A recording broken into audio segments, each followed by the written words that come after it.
काँग्रेस पक्षाच्या वतीने आज सातारा येथे शासकीय विश्रामगृहात पत्रकार परिषद घेण्यात आली. काँग्रेसचे सरचिटणीस, महाराष्ट्र प्रदेश काँग्रेस कमिटी तसेच निरीक्षक व प्रभारी पिंपरी चिंचवड जिल्हा काँग्रेस कमिटीचे भानुदास माळी यांच्या नेतृत्वाखाली ही पत्रकार परिषद महात्मा फुले जयंतीनिमित्त वर्षभराचे नेमके उपक्रम काय, सद्य राजकीय परिस्थिती किती भीषण आहे, त्यातून जनतेचे किती हाल, महिला आरक्षण, वास्तव आणि काँग्रेस पक्षाची भूमिका या अनुषंगाने सामाजिक, शैक्षणिक व राजकीय विषयांवर आपली व पक्षाची भूमिका भानुदास माळी यांनी माध्यमासमोर स्पष्ट केली. पाहुयात भानुदास माळी नेमके काय म्हणाले. प्रदेश काँग्रेस कमिटीच्या वतीनं आज या ठिकाणी सातारा जिल्हा काँग्रेस कमिटीच्या वतीनं सर्किट हाऊस या ठिकाणी महाराष्ट्र प्रदेश काँग्रेस कमिटीच्या आदेशानुसार आज या ठिकाणी पत्रकार परिषद आपण या ठिकाणी ठेवलेली आहे. या पत्रकार परिषदेचे प्रमुख महाराष्ट्र प्रदेश काँग्रेस कमिटीचे जनरल सेक्रेटरी भानुदास माळी आणि पिंपरी चिंचवडचे प्रभारी हे या ठिकाणी प्रमुख पत्रकार परिषदेला उपस्थित राहिलेले आहेत. त्यांचं मी स्वागत करतो. त्याचबरोबर सर्व पत्रकारांचे स्वागत करतो आणि या पत्रकार परिषदेची सुरुवात भानुदास माळी साहेब यांनी करावी अशी मी विनंती करतो. असलेले सर्व पत्रकार बंधू भगिनी, आमच्या महिला काँग्रेसच्या अध्यक्षा सुषमाताई घोरपडे, तपासे साहेब, महाराष्ट्र प्रदेशचे सरकारचे जनरल सेक्रेटरी, आमचे जिल्हाध्यक्ष कुंभारांना, अनुसूचितचे अध्यक्ष संजयराव तडाखे आणि सर्वच आमचे पदाधिकारी, या नावं सगळ्यांची काढलेली आहेत. सर्व पदाधिकारी या ठिकाणी उपस्थित आहेत. सर्व पत्रकार सुद्धा मोठ्या संख्येने या ठिकाणी उपस्थित आहेत. सर्वांचं मी मनापासून आभार मानतो आणि सर्वांचं सातारा नगरीमध्ये अभिनंदनही करतो. आज अत्यंत महत्त्वाच्या विषयावरती महाराष्ट्र प्रदेश काँग्रेस कमिटीच्या वतीनं आज या ठिकाणी प्रेस कॉन्फरन्स आयोजित करण्यात आलेली आहे. महाराष्ट्र प्रदेश काँग्रेस कमिटीनं महात्मा फुलेंची 200वी जयंती ही मोठ्या उत्साहात संपूर्ण राज्यभर साजरी करण्याचा निर्णय घेतलेला आहे. खरं तर अशा पद्धतीचा ऐतिहासिक निर्णय राज्यातल्या किंवा देशातल्या कोणत्याच पक्षानं असा घेतला नव्हता. अशा पद्धतीचा निर्णय प्रदेश काँग्रेस कमिटीनं घेतला आणि महाराष्ट्र प्रदेश काँग्रेस कमिटीच्या वतीनं या ठिकाणी महात्मा फुले जयंती उत्सव समिती ही स्थापन करण्यात आलेली आहे आणि त्याचं राज्याचं अध्यक्षपद हे माझ्याकडे देण्यात आलेलं आहे. पहिला कार्यक्रम 11 एप्रिल 2026ला हर्षवर्धन सकपाळ, वडेट्टीवार आणि महाराष्ट्रातील आमचे काँग्रेसचे नेते यांच्या उपस्थितीत सुरुवात पुण्याला आम्ही फुलेवाड्यावरून केलेली आहे. आणि अशा पद्धतीचा उपक्रम संपूर्ण वर्षभर हा महात्मा फुलेंची 200वी जयंती एका राजकीय पक्षामार्फत पहिल्यांदाच होते असं मला वाटतंय आणि तो कार्यक्रम आम्ही राज्यभर राबवतोय. खरं तर याची सांगता नायगाव किंवा कडगुल या ठिकाणी होणार आहे. या सांगता सभेला देशाचे नेते आणि भावी पंतप्रधान सन्माननीय राहुलजी गांधी, अशोकजी गेहलोत, हर्षवर्धनजी सकपाळ, विजय वडेट्टीवार, नाना पटोले आणि महाराष्ट्रातील सर्वच काँग्रेसचे नेते या सांगता सभेला उपस्थित राहावे अशा पद्धतीचा प्रस्ताव पार्लमेंटरी बोर्डाने पास केलेला आहे.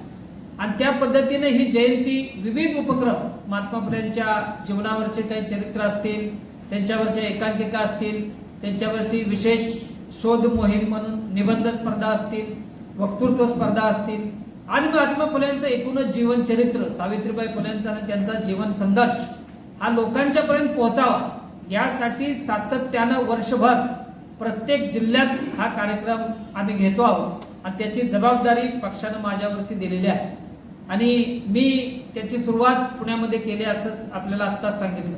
आणि त्या पद्धतीनं हा संबंध महाराष्ट्रामध्ये जयंती उत्सवचा 200वी जयंती उत्सव ही संपूर्ण महाराष्ट्रामध्ये साजरी होणार आहे. एकही जिल्हा आम्ही सोडणार नाही. विविध उपक्रम त्याच्यामध्ये असतील आणि सांगता सभा आपल्याकडे नायगाव किंवा खंडाळ्याला होणार आहे. अशा पद्धतीचा उपक्रम आजपर्यंत कोणत्याही महापुरुषाची जयंती वर्षभर कुठला राजकीय पक्ष करतोय अशा पद्धतीचं कधी घडलेलं नव्हतं. ते आम्ही या ठिकाणी ऐतिहासिक निर्णय घेऊन आम्ही घडवण्याचा निर्णय या ठिकाणी घेतलेला आहे. आणि त्या पद्धतीनं संबंध वर्षभर हे आमचे कार्यक्रम होणार आहे. हा आमचा आजच्या प्रेसचा सर्वात महत्त्वाचा आणि अतिशय इम्पॉर्टंट सध्याच्या राजकीय परिस्थितीला शोभेल असा, कारण आजकाल आपण पाहतो की CBSE शाळेमध्ये किंवा इंग्लिश शाळेमध्ये महापुरुषांचे धडेच नसतात, किंवा त्या वर्गातल्या पोराला जर विचारलं महात्मा फुले कोण, छत्रपती शिवाजी महाराज कोण, शाहू फुले आंबेडकर कोण, हे सांगू शकत नाही. एवढी परिस्थिती वाईट झालेली आहे. आणि म्हणून लोकांच्या मध्ये विचाराचं परिक्रमण व्हावं, लोकांच्या पर्यंत विचार पोचावे, यासाठी हा जयंतीचा उत्सव संपूर्ण राज्यभर करण्याचा आम्ही ऐतिहासिक निर्णय घेतलेला आहे. आता आपण पाहतो केंद्र सरकारनं मागच्या वेळेला 2023ला मला वाटतं नाही, गेल्या वर्षी बिहारची निवडणूक झाली त्यावेळेला लोकसभेमध्ये प्रधानमंत्र्यांनी जाहीर केलं की आम्ही ओबीसीची जात न्याय जनगणना करणार. आणि त्यावेळेला बिहारमध्ये ओबीसी मोठ्या प्रमाणात होते. त्यावेळी त्यांना लोकांना भूलथापा दिल्या आणि लोकांची मतं घेतली. आज जनगणना सुरू झालेली आहे. काय प्रत्यक्षात कॉलममध्ये बघा, कुठेही ओबीसीचा कॉलम नाही, कुठेही मायनॉरिटीचा कॉलम नाही, कुठेही एससीचा कॉलम नाही, कुठेही एसटीचा कॉलम नाही. अशा पद्धतीची बोगस आणि फसवी लोक जनगणना आज राज्यभर करण्याचा ऐतिहासिक निर्णय या केंद्र सरकारने घेतलेला आहे. आणि त्याच्यामध्ये ताबडतोब दुरुस्ती करा आणि त्याच्यामध्ये SC ST OBC मायनॉरिटीचे कॉलम टाका. म्हणजे खऱ्या अर्थाने या देशामध्ये मुस्लिम किती आहेत, ओबीसी किती आहेत, मागासवर्गीय किती आहेत, ख्रिश्चन किती आहेत, जैन किती आहेत, ह्याचा एकदा लोकाजोका होईल. आणि म्हणून त्यांनी या पद्धतीची जनगणना करावी अशा पद्धतीची मागणी मी आजच्या प्रेस कॉन्फरन्सच्या माध्यमातून आपणा सर्वांच्या समोर करतोय. आणि जी केलेली आहे लोक ही जनगणनेची घोषणा, त्याला फक्त 19,000 कोटीचं बजेट आहे. खरं तर ह्याला साधारण 40 ते 42,000 कोटी रुपये खर्च अपेक्षित आहे. असं असताना फक्त 19,000 कोटीचं बजेट केलेलं आहे. हे सुद्धा अतिशय फसवा आहे आणि लोकांना फसवण्याचं काम या जनगणनेच्या माध्यमातून या ठिकाणी केलं जात आहे, असा माझा आणि प्रदेश काँग्रेस कमिटीचा स्पष्ट आणि स्वच्छ यांच्यावरती आरोप. आज आपण पाहतो की बागेश्वर महाराज उत्तर प्रदेशातील एक बेलगाम सुटलेला हा बुवा, आज आपण पाहतो त्याच्याबद्दल आपलं आराध्य दैवत महाराष्ट्राचं छत्रपती शिवाजी महाराज आहे, देशाचं आराध्य दैवत आहे. त्यांच्याबद्दल जी वक्तव्य त्यांनी केलेली आहे ही वक्तव्य अत्यंत घाण, अत्यंत नीच आणि अतिशय खालच्या पद्धतीचे वक्तव्य केलेले आहे. त्याचा प्रदेश काँग्रेसच्या वतीनं आम्ही या ठिकाणी निषेध करतो आणि मी मागणी करतो की बागेश्वर महाराजाकडा आर्थिक सोर्स काय आहे. आम्ही त्याच्यावर गुन्हे दाखल करा असं म्हणणार नाही, गुन्हे दाखल करून काही होणार नाही, पोलीस त्याला बोलवणार नाहीत, कुणाच तरी राजकीय वर्धास्त त्याच्या पाठीशी RSSचा आहे, भाजपचा आहे आणि त्यामुळे ते त्यांना बोलवणार नाही, त्याच्यावर कसली कारवाई होणार नाही. माझं स्पष्ट म्हणणं आहे की बागेश्वर महाराजाची आर्थिक गुन्हेगारी शाखेच्या मार्फत चौकशी करा आणि त्याच्याकडे इतका अमाप पैसा कुठून येतोय याची चौकशी करून त्याच्यावरती केसेस दाखल करा. हेलिकॉप्टरनं महाराजा फिरतो, अनेक राज्यामध्ये हेलिकॉप्टर जातो, कुठला पैसा येतो, कोण त्याला मदत करतं, आर्थिक सोर्स काय आहे त्याचा, कशा पद्धतीनं होतं. म्हणून माझी स्पष्टपणे किंवा काँग्रेसची स्पष्ट मागणी आहे की त्यांनी ताबडतोब या ठिकाणी आर्थिक गुन्हेगारीच्या शाखेच्या मार्फत त्याची चौकशी करून त्याच्यावरती गुन्हे दाखल करावे, अशा पद्धतीची आजच्या पत्रकार परिषदेच्या माध्यमातून माझी या ठिकाणी मागणी आहे. दुसरा मुद्दा, आज आपण पाहतो की महिलांचं आरक्षण, सुषमाताई त्याच्यावरती थोड्या प्रमाणात बोललेलं आहे, परंतु त्याच्यावर एक स्वतंत्र प्रेस नोट आम्ही पक्षामार्फत घेणार आहे. कारण जवळजवळ 17-18 पानाचं या ठिकाणी सर्क्युलर मला आजच मिळालेलं आहे.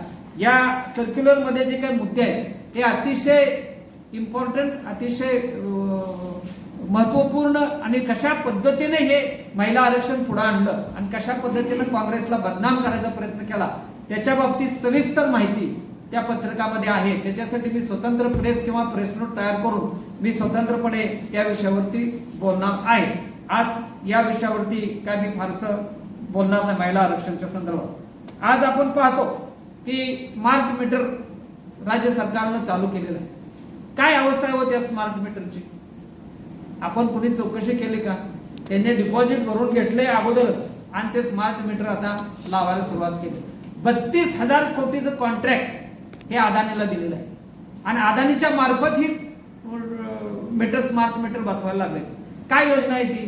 तुमच्या घरामध्ये स्मार्ट मीटर बसणार, त्याचं रिडिंग किती येते ते अदानीलाच माहिती असेल, कशा पद्धतीने बिल येते ते त्यांनाच माहिती असेल आणि हे चार्जेबल मीटर आहे.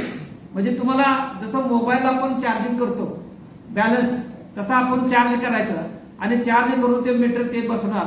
तुमचं रात्री 12 वाजता जरी चार्जिंग संपलं तरी अजितराव तुमच्या घराचं समजा लाईट 12 वाजता रात्री निघून जाणार, तुम्हाला विचारणार पण नाही. तुमच्या घरी कोण बिल मागा येणार नाही, बिल कुठलं येणार नाही, काय नाही.